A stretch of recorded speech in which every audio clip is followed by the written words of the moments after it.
Hello everyone, welcome back to Beginning Algebra. Today we are in section 3.3 and this is going to be our last graphing section before we move on to a different topic.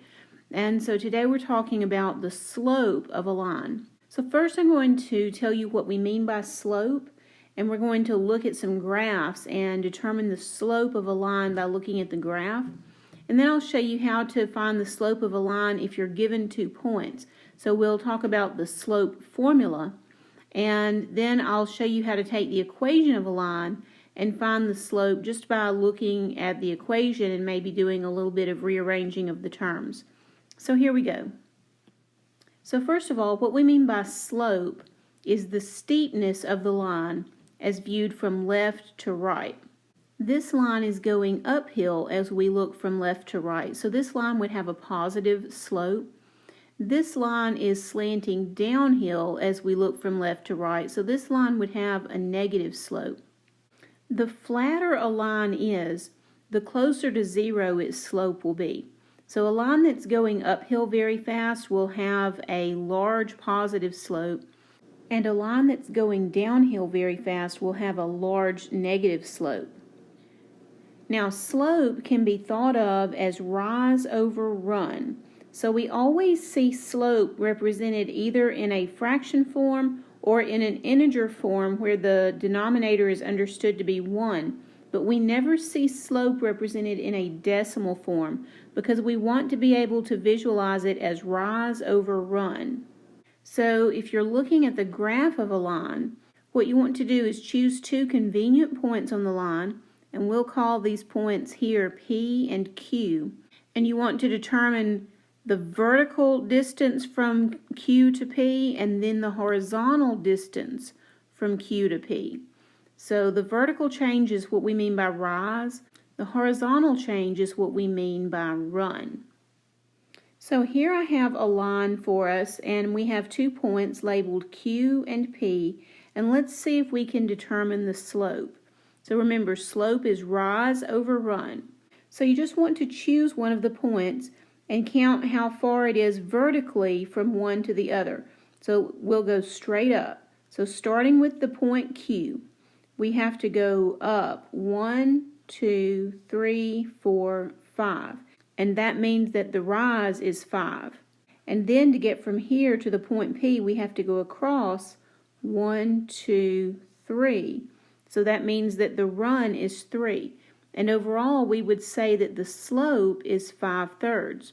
So slope is a single number that allows us to determine the direction that a line is slanting from left to right, and also how much slant there is to the line.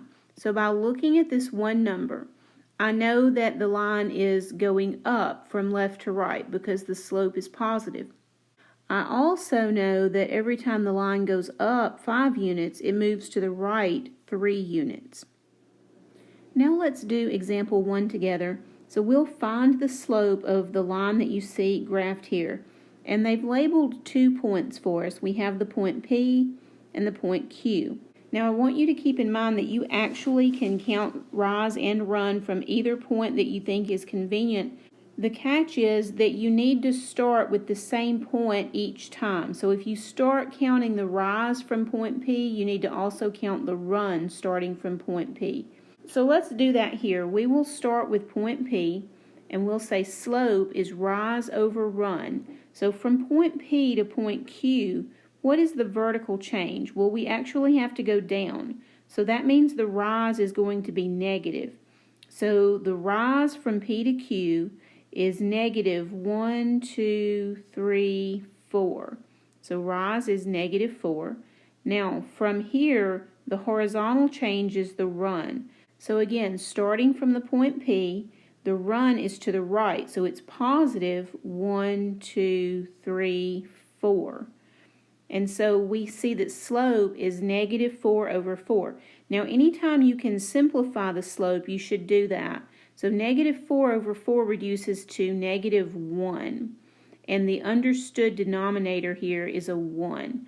And remember, because this line is slanting downhill to the right, we know that the slope is supposed to be negative.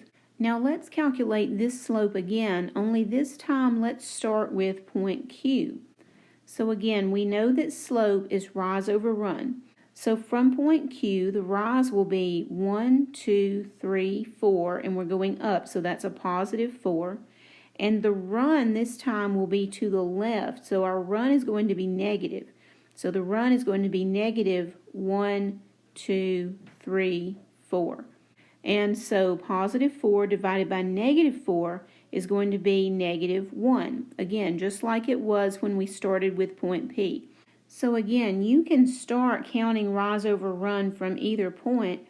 It's just that if you start with one point, the rise and the run are going to have a certain sign. And if you start with the other point, they're going to have the opposite signs.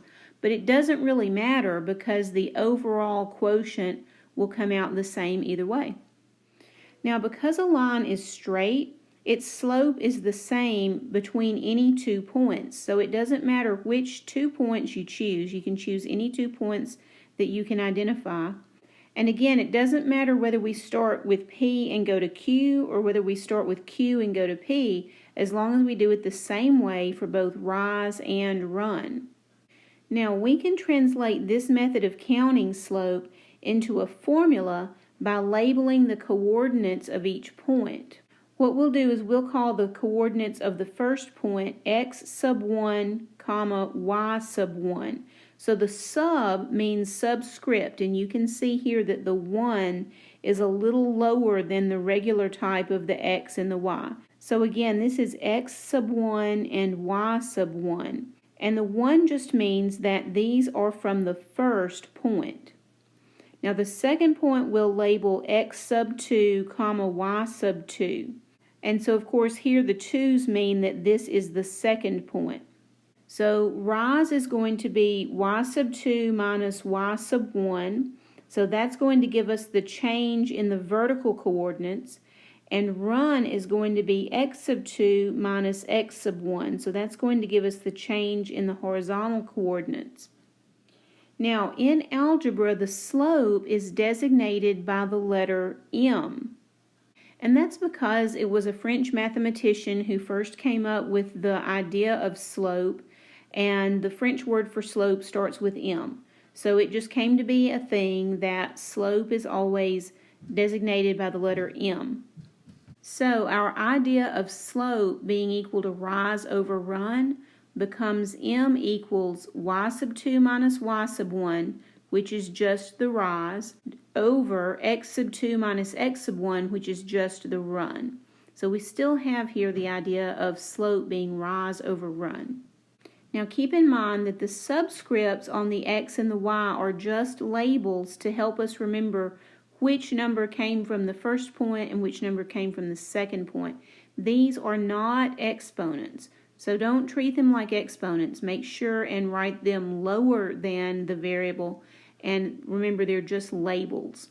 Now you do need to memorize this slope formula because you'll need it on your test, and you'll need it throughout several other courses that you'll be taking. So it's important for you to understand slope and to be able to calculate it. Do go ahead and memorize this formula. Now here is example 2, and in this one we're going to find the slope of a line passing through negative 4, comma 7 and 1, comma negative 2. And I've plotted these 2 points for us here so you can see what that line would look like. Now you can tell by looking at it that the slope is going to need to be negative. So if we do the work with the formula and we don't come up with a negative answer, we know we've made a mistake somewhere. Let's go ahead and write down our 2 points and we'll label them.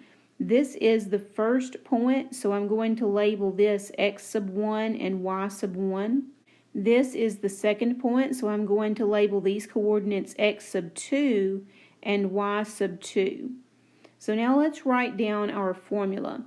M is equal to y sub 2 minus y sub 1 over x sub 2 minus x sub 1. Remember, rise over run.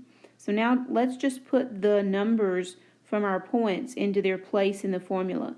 So y sub 2 is negative 2 minus y sub 1, which is 7, and then that's over x sub 2, which is 1, minus x sub 1, which is negative 4. Okay, now before we actually do the adding and subtracting here, let's fix this sign thing we have going on. We know that minus negative is plus, so I'm going to rewrite this as negative 2 minus 7 over 1 plus 4. Okay, now in the top, negative 2 minus 7 is negative 9, and in the bottom, 1 plus 4 is 5.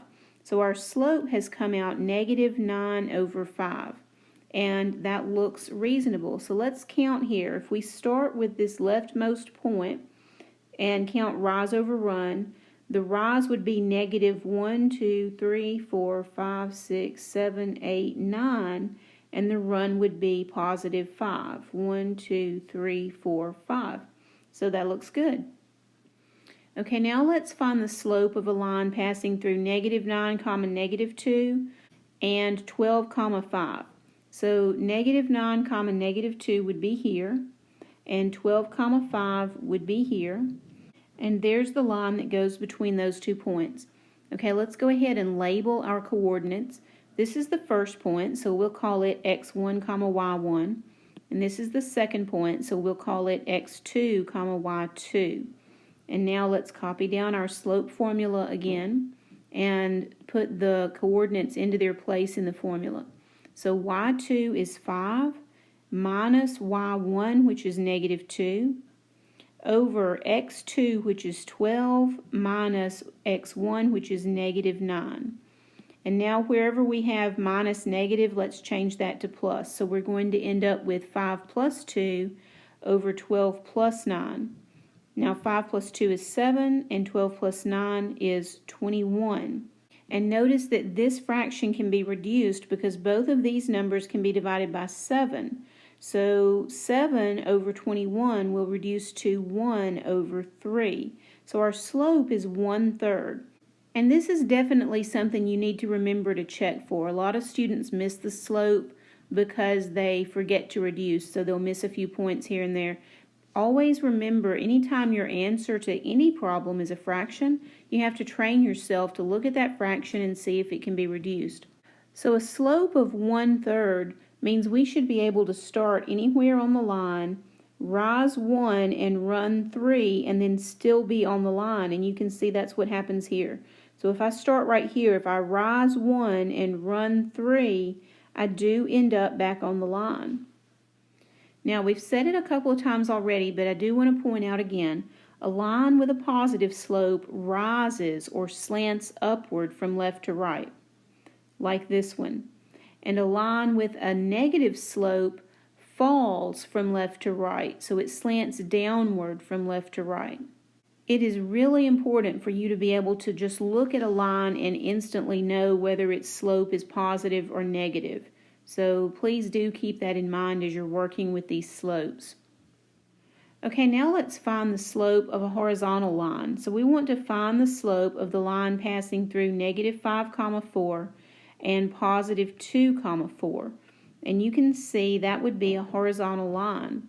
So let's take these 2 points and label the coordinates as x sub 1, y sub 1, and x sub 2, y sub 2. And we will substitute these into our slope formula. So we're going to get 4 minus 4, and in the denominator we're going to get 2 minus negative 5. Okay, minus negative makes plus, so we'll get 4 minus 4 over 2 plus 5.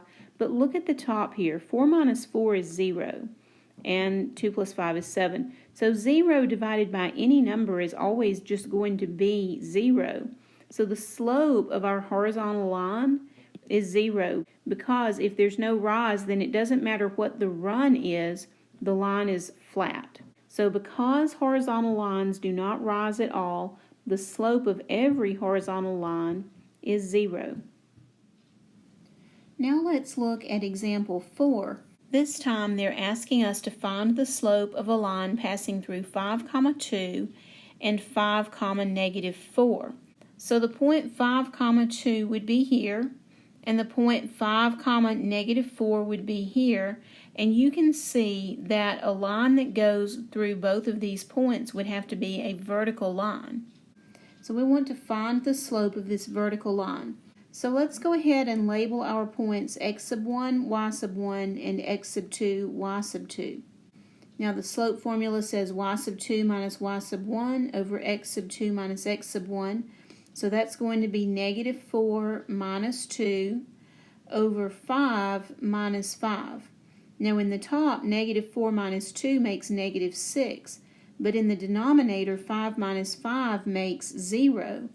So here we have not negative 6, but negative 6 divided by 0. We know that anytime we have 0 in the denominator, the value of the fraction is undefined because you cannot divide by 0. So here we would just have to say that the slope of this line is undefined.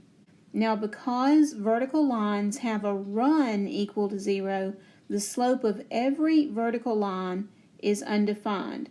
Notice that the rise is whatever you want it to be, but there's never any run.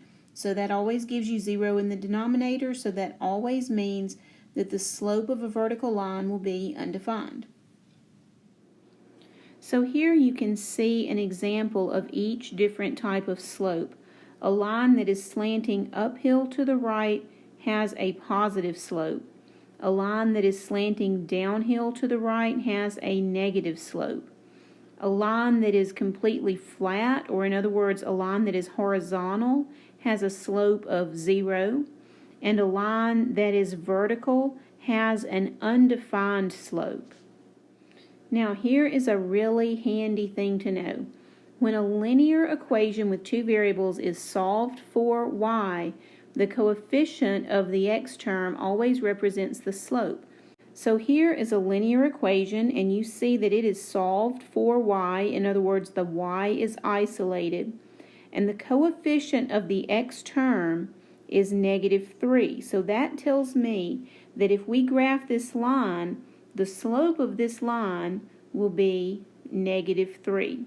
And now remember, the x coefficient represents the slope only if the equation is solved for y. That's very important. So here is example 5, and we are going to find the slope of each line without graphing the lines. So remember, we can tell what the slope of the line is if we isolate y. In other words, we want to solve the equation for y. So every time, let's first think about isolating the y term, and then we can divide through to eliminate the y coefficient. Okay, so here we have 2x minus 5y equals 4. First, let's isolate the y term by getting rid of the 2x, or we want to get the 2x off of the left side. So we will subtract 2x from both sides. Now on the left side, 2x minus 2x adds up to 0. So the x term basically disappears from the left side. And all we have on the left now is negative 5y. On the right side, these two terms cannot be combined because this one is constant and this one is an x term. So what we usually do is write the x term first and then the constant. So I'm going to say equals negative 2x plus 4. So you see I just put the x term first and then I put the constant. And remember, they cannot be combined because they are not like terms.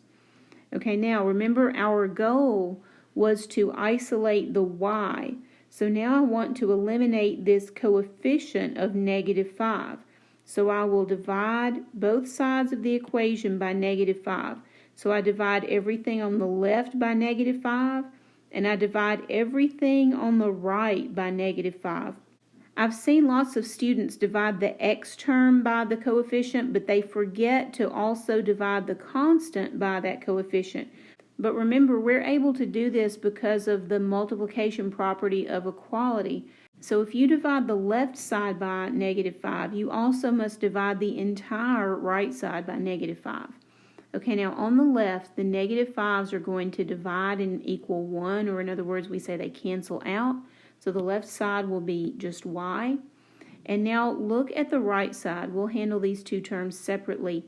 Here, negative 2 divided by negative 5 is going to make positive 2 over 5. So the negative divided by negative just makes a positive. So we get positive 2/5 x. And now look at the constant. We have positive 4 divided by negative 5. Now positive divided by negative makes a negative, so I'm going to put minus, but we can't do anything with the 4/5. 4 divided by 5 just has to be 4/5. All right, now what is the slope of this line? Well, we know that the slope is always the coefficient of the x term, so we can now say that the slope of this line is 2/5. Let's do the same thing on part B. So remember, we want to isolate the y, so we'll start by eliminating the 8x from the left side of the equation. So we'll subtract 8x from both sides. And on the left side, the 8x's add up to 0. So all we have remaining on the left side is 4y. And on the right side, we have two terms that cannot be combined. So we'll just write 4y equals negative 8x plus 1. Okay, now to finish isolating the y, we will divide everything on both sides by this coefficient. So I'll divide the left side by 4, and I'll also divide the right side by 4, but I have to divide everything on the right by 4. So I'll divide this term by 4 and also this one. Okay, now back to the left side, the 4's divide out and make a 1. So now on the left side we have y, and on the right side we have, for this x coefficient, negative 8 divided by 4, which is negative 2. So we have negative 2x plus 1/4.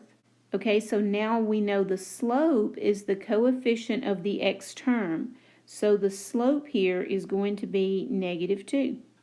And then finally for part C, we have 3y plus x equals negative 3. And we want to isolate the y. So we want to eliminate this x from the left side. So I'll start by subtracting x from both sides. That will give us on the left 3y. And on the right, we have negative x minus 3. And of course, those are not like terms. They cannot be combined. Now to isolate the y, I'll divide the left side by 3 so that these 3's will cancel out.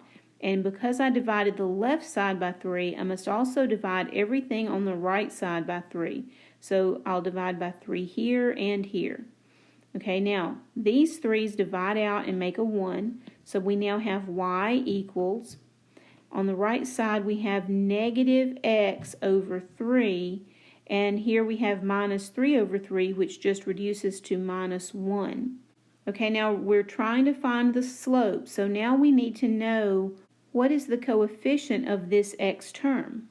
Well, even though it's not written, there is a 1 in front of this x, so this is actually negative 1 times x divided by 3, and so the coefficient here is actually negative 1 over 3. And so now we can say that the slope of that line is negative 1/3.